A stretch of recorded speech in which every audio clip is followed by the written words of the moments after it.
Hey, welcome to Questions Just Asked. Here we are, the last week of June. It's hard to believe that in just a few days, half of 2022 is over. Wow, time's flying. We have a tough question this week. It reads, does turn the other cheek mean that our soldiers are sinning? Should we have a military of all? I'm going to tell you, that is a great question. It comes from Matthew 5:38 through 40, which reads, you have heard that it was said, an eye for an eye and a tooth for a tooth. But I say to you, and this is Jesus saying, do not resist then who is evil. But if anyone slaps you on the right cheek, turn to him the other also. He also says to love your enemy. Now, I'm going to be honest with you. I think at a certain level, Christians don't do enough of loving our enemies. Love means to lay down our life for the sake of others, to listen to them, to work with them. But what about war? That's what this question is really. What about war? It says, are soldiers sinning when they shoot the gun back? Should we have a military at all? Well, that's a good question. I did my senior paper on war, and that mainly focused on just wars and unjust wars. It's made me rethink even some of the actions of our military, even to this day. Are we the world's protector? I'm not convinced that we should be. Is there room for a conscientious objector? Yeah, I think there is. A conscientious objector is one who says, by my religious conviction, I cannot pull the trigger and kill someone in a state of war. Now, often a conscientious objector may serve as a medical doctor, a runner in the offices, but I think there is room using these verses for a conscientious objector. This is really a personal issue, and I'm not sure it's to be applied to the broad sense of protecting others, especially in our nation. Jesus and the apostles talk often of caring for those who are marginalized, those who are at risk. So in one sense, having to go to war to protect others is legitimate. I take the war in the Ukraine. I would have no problem if we went to war against Putin, who by unjust means invaded the Ukraine. And Ukraine has less resources than the Russians do militarily. So should we as Christians consider taking up arms to protect those that are in the Ukraine? I think we can make that case.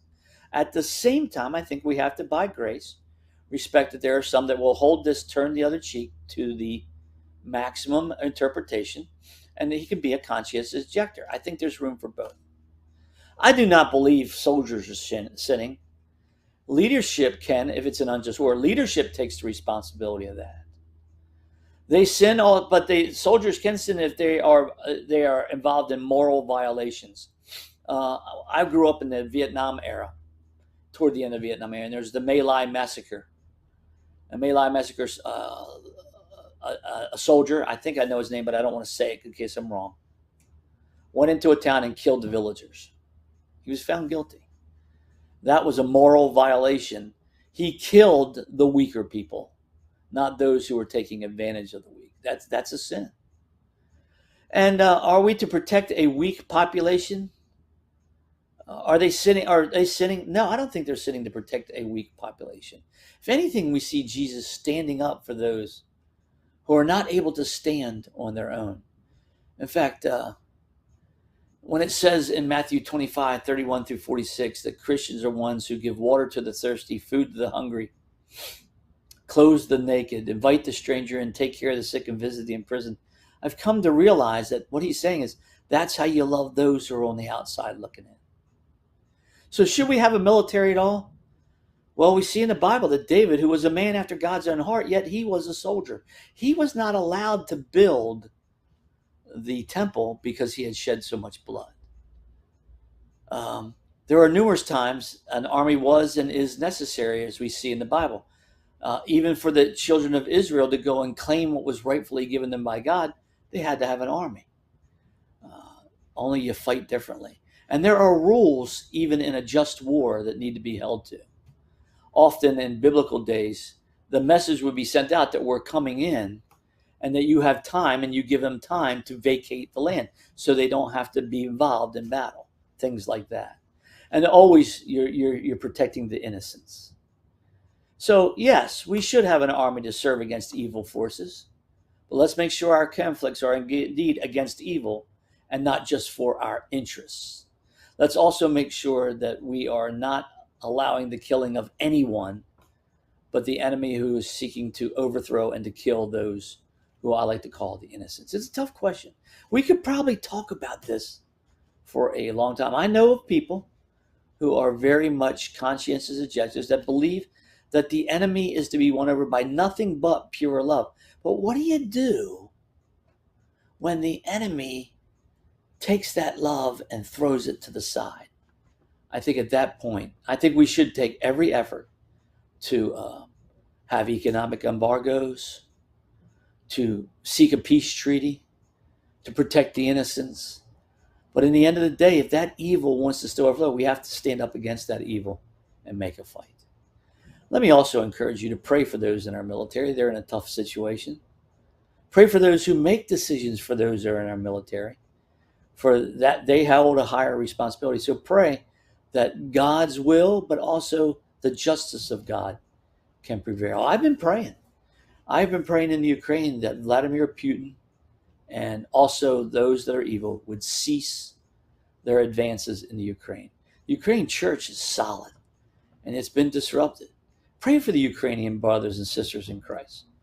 Pray that they would stay firm in the face of great violence and war.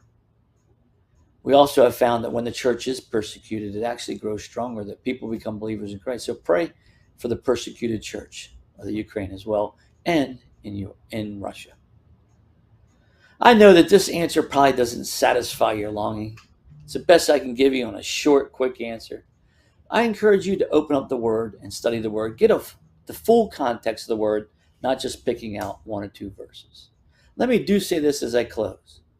If someone comes up to you and slaps you, I do believe that the next step isn't to slap them back, but is to turn the other cheek and see if you can discover what is going on with that individual that they felt necessary to slap you. And can the gospel of Jesus Christ answer what's going on? That's what I believe we should do as individuals.